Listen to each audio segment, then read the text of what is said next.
നമസ്കാരം പ്രിയമുള്ളവരെല്ലാവർക്കും ഒരിക്കൽ കൂടി എൻ മീഡിയയിലേക്ക് ഹാർദമായ സ്വാഗതം. ഗസയിൽ ഒന്ന് പുതപ്പിക്കുവാൻ ഒരു പുതപ്പ് പോലുമില്ലാതെ മരിക്കുന്ന കുട്ടികളുടെ എണ്ണം വർദ്ധിക്കുകയാണ്. നേരത്തെ നമ്മൾ റിപ്പോർട്ട് ചെയ്തിരുന്നത് പോലെ ഗസയിലോട്ട് ആവശ്യത്തിന് വെള്ളമോ ആഹാരമോ പുതപ്പുകളോ അതികഠിനമായ ശൈത്യത്തിലൂടെയാണ് ഫലസ്തീൻ കടന്നു പോകുന്നത്. അപ്പോൾ അത് കുട്ടികൾക്ക് പുതയ്ക്കുന്നതിന് ആവശ്യമായ പുതപ്പുകൾ അടുത്തുള്ള അറബ് രാജ്യങ്ങളും അതുപോലുള്ള സന്നദ്ധ സംഘടനകളും എത്തിക്കുന്നുണ്ട്. പക്ഷേ ഇസ്രായേൽ അതൊന്നും ഗസയിലോട്ട് കടത്തിവിടാത്ത വണ്ണം ശക്തമായ ഉപരോധം ഏർപ്പെടുത്തിക്കൊണ്ടിരിക്കുകയാണ്. അപ്പോൾ ഈ പുതപ്പുകളൊക്കെ ലഭിക്കാത്തതിൻ്റെ പേരിൽ ഗസയിൽ മരണപ്പെടുന്ന കുട്ടികളുടെ എണ്ണം വർദ്ധിക്കുന്നു എന്നാണ് വാർത്തകൾ സൂചിപ്പിക്കുന്നത്. ഇന്നലെയും പ്രസ് TV പുറത്തുവിട്ട ചില ഫോട്ടോകൾ അത് മനസാക്ഷിയുള്ളവരെ കരയിപ്പിക്കുന്നതാണ്. ഏത് കഠിന ഹൃദയൻ്റെയും മനസ്സൊന്നിളക്കുന്നതാണ്. 2 കുട്ടികൾ, ഒരു കുട്ടിക്ക് ജനിച്ച് 3 ആഴ്ച മാസം പ്രായം, അവരുടെ ഖബർ അടക്കുന്ന അവരുടെ ബന്ധുമിത്രാദികൾ, പിതാക്കന്മാർ, അതുപോലെ കൂട്ടുകുടുംബങ്ങൾ, അവരുടെയൊക്കെ കരളലിയിക്കുന്ന കാഴ്ച ഏതൊരാളുടെയും മനസ്സിനെ പിടിച്ചു കുലുക്കുന്നതാണ്.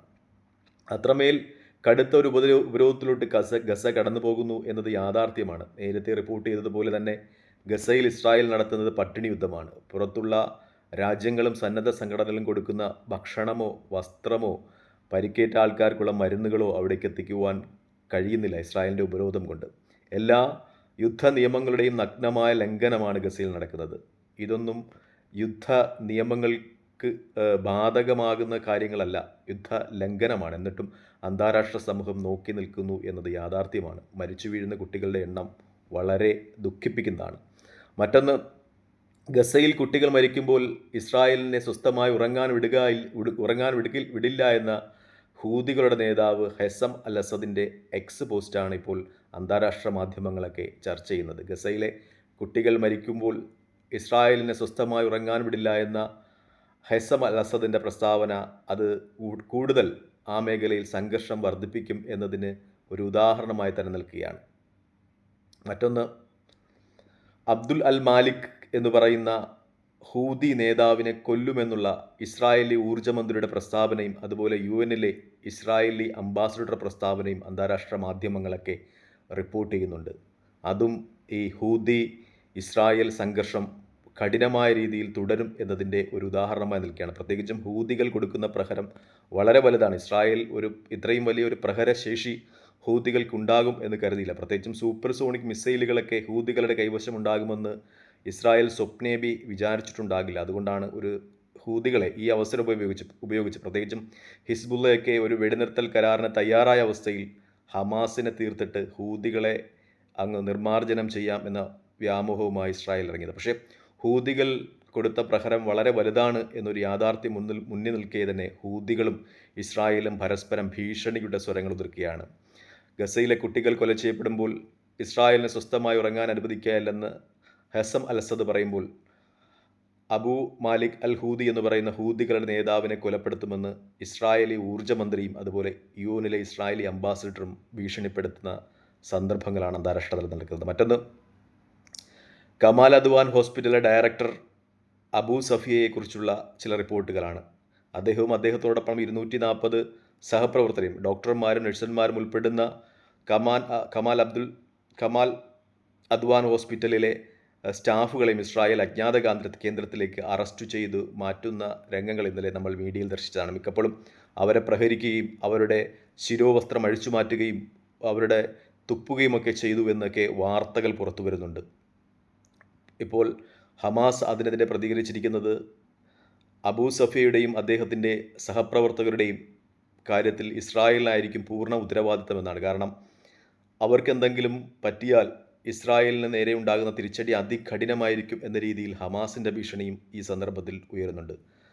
അബൂ സഫിയ എന്ന് പറയുന്ന വ്യക്തിയെ അന്താരാഷ്ട്ര മാധ്യമങ്ങളൊക്കെ പരിചയപ്പെടുത്തുന്നത് അദ്ദേഹത്തിൻ്റെ ത്യാഗത്തിൻ്റെ കഥകളാണ്. പ്രത്യേകിച്ചും അദ്ദേഹത്തിൻ്റെ 15 വയസ്സ് മാത്രം പ്രായമുള്ള മകൻ ഈ അടുത്ത ദിവസങ്ങളിൽ കമാൽ അദ്വാൻ ഹോസ്പിറ്റലിൻ്റെ പരിസരത്ത് വെച്ച് ഇസ്രായേൽ സേനയുടെ ആക്രമണത്തിൽ കൊല ചെയ്യപ്പെട്ടിട്ടുണ്ടായിരുന്നു. എന്നിട്ടും പതറാതെ തൻ്റെ സേവനത്തിൽ അടിയുറച്ച് നിന്നുകൊണ്ട് പരിക്കേറ്റ കമാൽ അദ്വാൻ ഹോസ്പിറ്റലിൽ വരുന്ന ആളുകളുടെ പരിചരണത്തിൽ അടിയുറച്ച് നിൽക്കുകയായിരുന്നു സന്നദ്ധ പ്രവർത്തകനായ അബൂ സഫിയ എന്ന അന്താരാഷ്ട്ര മാധ്യമങ്ങൾക്ക് റിപ്പോർട്ട് ചെയ്യുന്നത്. അദ്ദേഹത്തിൻ്റെ സേവനം ഫലസ്തീനെ സംബന്ധിച്ച് വളരെ വിലപിടിപ്പുള്ളതാണ്.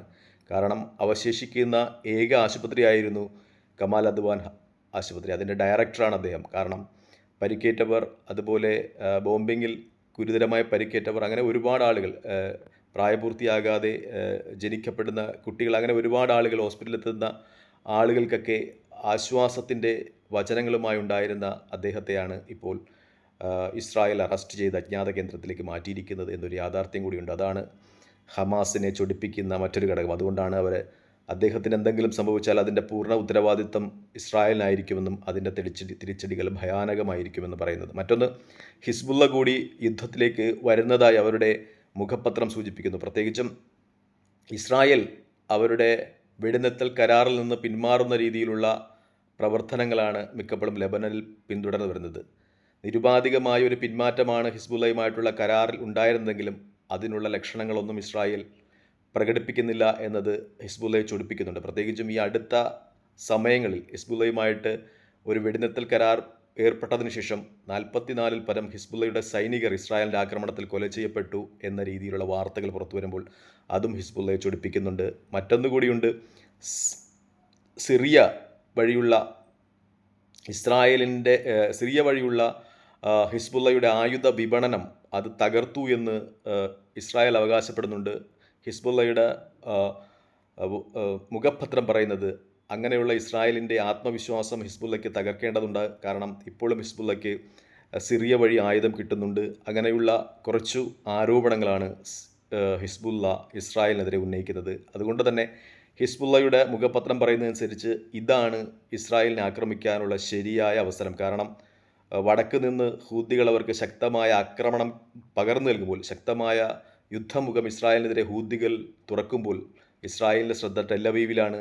ഈ സമയമാണ് തങ്ങൾക്ക് തെക്കൻ ഭാഗത്ത് നിന്ന് ഇസ്രായേലിനെ ആക്രമിക്കാനുള്ള ഉചിതമായ സമയമെന്ന് ഹിസ്ബുള്ള അവരുടെ മുഖപത്രത്തിൽ പറയുന്നതായി ചില അന്താരാഷ്ട്ര മാധ്യമങ്ങൾക്ക് റിപ്പോർട്ട് ചെയ്യുന്നു. അപ്പോൾ സമാധാനത്തിനായുള്ള ചർച്ചകൾ ഖത്തറിൻ്റെ ഭാഗത്ത് നിന്ന് നടക്കുമ്പോൾ തന്നെ യുദ്ധം വിപുലമാകുന്നതിനുള്ള ചില ലക്ഷണങ്ങളും കണ്ടുവരുന്നുണ്ട്. എന്തായാലും യുദ്ധരഹിതമായ ഒരു സമൂഹത്തിന് വേണ്ടി നമുക്ക് പ്രാർത്ഥിക്കാം. പ്രത്യേകിച്ചും ഇസ്രായേലും ഫലസ്തീനും പരസ്പരം അംഗീകരിച്ചുകൊണ്ട് ഇരു രാജ്യങ്ങളും പരസ്പരം സ്വതന്ത്ര രാജ്യങ്ങളായി പുലർന്നുകൊണ്ടുള്ള ഒരു നാളെയിലൂടെ മാത്രമേ ഇരു രാജ്യങ്ങളിലും സമാധാനമുണ്ടാകൂ. പരസ്പരം വിശ്വാസത്തിലെടുത്തുകൊണ്ട് ഫലസ്തീനും ഇസ്രായേലും രണ്ട് രാജ്യങ്ങളായി മാറി, രണ്ട് പരമാധികാര രാജ്യങ്ങളായി മാറണമെന്നാണ് എൻ്റെ ആഗ്രഹവും പ്രാർത്ഥനയും. തൽക്കാലം ഈ വീഡിയോ ഇവിടെ വാങ്ങുന്നു. മറ്റൊരു വീഡിയോയുമായി കാണുന്നവരെ പ്രാർത്ഥനയിൽ ഉൾപ്പെടുത്തുക. നന്ദി, നമസ്കാരം, ജയ് ഹിന്ദ്.